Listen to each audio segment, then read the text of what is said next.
Es comúnmente aceptado que la configuración geopolítica de Europa, tal y como la conocimos durante casi 40 años, salió de la Conferencia de Yalta, celebrada entre los días 4 y 11 de febrero de 1945.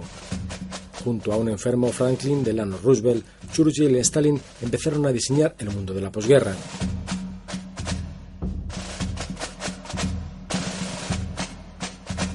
Apenas 3 meses más tarde, el 8 de mayo, Alemania se rendía a los aliados, que casi inmediatamente dejaban de serlo. Con Alemania ya vencida, del 17 de julio al 2 de agosto se celebraba la conferencia de Potsdam, con tan solo uno de los participantes en Yalta, Stalin. Truman sustituía al fallecido Roosevelt y Clement Attlee a Winston Churchill, quien había perdido las elecciones en su país. Los antiguos aliados se miraban ahora con recelo. La amenaza soviética iba cobrando poco a poco forma. La división de Berlín en 4 zonas primero y en 2 más tarde era un símbolo demasiado real como para no darse cuenta. Ya Churchill había acuñado el término de telón de acero, una línea que separaba al oeste del este, que iba a marcar la historia de Europa hasta la caída de los regímenes comunistas.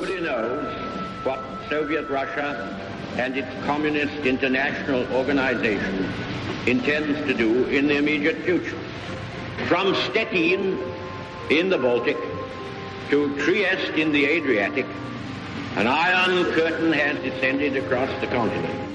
Aunque los acuerdos entre los aliados contemplaban que los países liberados eligiesen democráticamente sus gobiernos, en los países que habían quedado en la órbita soviética, poco a poco los gobiernos legítimos fueron sustituidos por gobiernos comunistas. Aquel 1945 vería también nacer la ONU, casi al mismo tiempo que Herbert Bayer Schwab acuñaba el término de Guerra Fría. Durante los siguientes 40 años, soviéticos y norteamericanos mantendrían una lucha soterrada, jugando una macabra partida de ajedrez para imponer su manera de entender el mundo. Europa estaba arrasada y el Plan Marshall fue un revulsivo imprescindible para iniciar la recuperación. En junio de 1947, el nuevo secretario de Estado norteamericano, George Marshall, propuso a los países europeos, incluidos los del Este, una ayuda colectiva durante 4 años que ellos mismos habrían de repartirse. La negativa de las nuevas democracias populares, inducidas por Moscú, a aceptar la ayuda, hizo que solo 16 países europeos se sumaran a ella.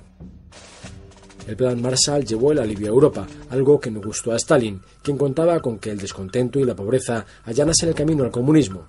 El 24 de junio de 1948, la Unión Soviética empezó a bloquear las vías de comunicación con Berlín Oeste.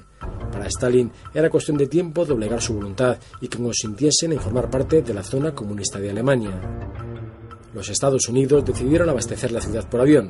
El puente aéreo de Berlín comenzó el 25 de junio de 1948. Al cabo de unos meses, Berlín recibía 900 vuelos diarios de suministros. Aquella batalla había resultado incruenta y además se había ganado, pero en adelante no habría respiro. La amenaza de una Europa aplastada por tropas soviéticas llevó a la creación en abril de 1949 de la Organización del Tratado del Atlántico Norte, la OTAN, a la que casi inmediatamente siguió en el bloque contrario la creación del Pacto de Varsovia. En un principio tan solo Estados Unidos estaba en posesión de la bomba atómica, pero con el tiempo la Unión Soviética también conseguía su bomba.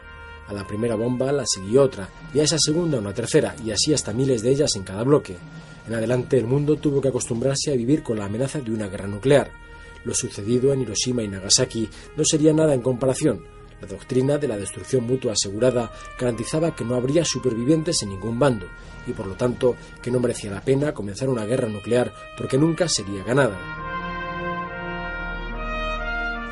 Los 50 fueron años difíciles. China había caído ya en poder de los comunistas y en 1951 comenzaba el primer enfrentamiento armado de la Guerra Fría.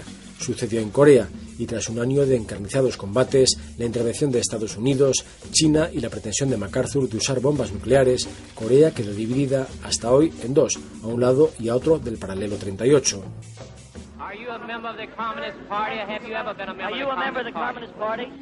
En Estados Unidos se desataba la paranoia anticomunista. La caza de brujas del senador McCarthy, por un lado, y el temor a una guerra nuclear nublaron los sueños de los norteamericanos en aquellos años. Mientras en la Unión Soviética moría Stalin, comenzaba el deshielo y el mundo conocía a Nikita Khrushchev. Mientras en Europa Hungría se levantaba por vez primera contra el dominio comunista, siendo aplastada, y al poco el mundo se despertaba con la noticia de que los soviéticos habían puesto en órbita el primer satélite artificial. Aquello llevaba a la Guerra Fría al espacio, porque los rusos también se adelantarían años más tarde con el lanzamiento del primer hombre al espacio, Yuri Gagarin, aunque luego no pudiesen seguir la carrera espacial con el mismo empuje que los norteamericanos. En Estados Unidos, Kennedy sucedía a Eisenhower tras ganar a Nixon y se topaba de bruces con la construcción del muro de Berlín en Europa y el problema de Cuba, el comunismo a las mismas puertas de América. Vaya de cochinos primero, pero sobre todo la crisis de los misiles en 1962 vinieron a poner a Cuba en el mapa para muchos norteamericanos, además de estar a punto de costar al mundo una guerra nuclear. La crisis de los misiles se zanjó para pasar inmediatamente a otra casilla del tablero. Vietnam, primero con el envío de consejeros militares y más tarde ya con Johnson como presidente tras el asesinato de Kennedy con una intervención a gran escala. En la URSS Brezhnev sucedía un defenestrado Khrushchev, el hombre del deshielo y los zapatazos en la ONU, mientras en Estados Unidos la sociedad civil, en una década opulenta, decía no a una guerra que nunca entendió. Los americanos ganaban, eso sí, de forma clara una carrera, la espacial. Nixon llegaba por fin a la presidencia, en el mismo año en que los tanques rusos aplastaban la primavera de Praga, y un año más tarde los norteamericanos ponían el pie en la Luna. Definitivamente, la Luna no sería ya una base de misiles soviéticos. Nixon, republicano pragmático, viajó a una China en la que apenas unos años antes se sufría la revolución cultural, firmaba la retirada del Vietnam y se firmaban tratados de limitación de armas estratégicas.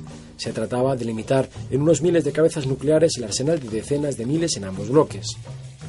La guerra del Yom Kippur complicó las cosas porque por aquel entonces la Unión Soviética apoyaba los llamados movimientos de liberación de orientación marxista. Nixon dimitía por el Watergate y su vicepresidente Gerald Ford era derrotado por Jimmy Carter, quien se encontró con la crisis de Irán y la invasión soviética de Afganistán, que con el tiempo se convertiría en el Vietnam soviético. Ronald Reagan ganó y la Guerra Fría pareció enfriarse aún más. En Polonia, el sindicato Solidaridad ponía contra las cuerdas al régimen comunista, que prefería darse un autogolpe de Estado que permitir una invasión soviética. En la URSS moría Brezhnev, a quien sucedía Andropov, ex líder del KGB y reformista en ciernes.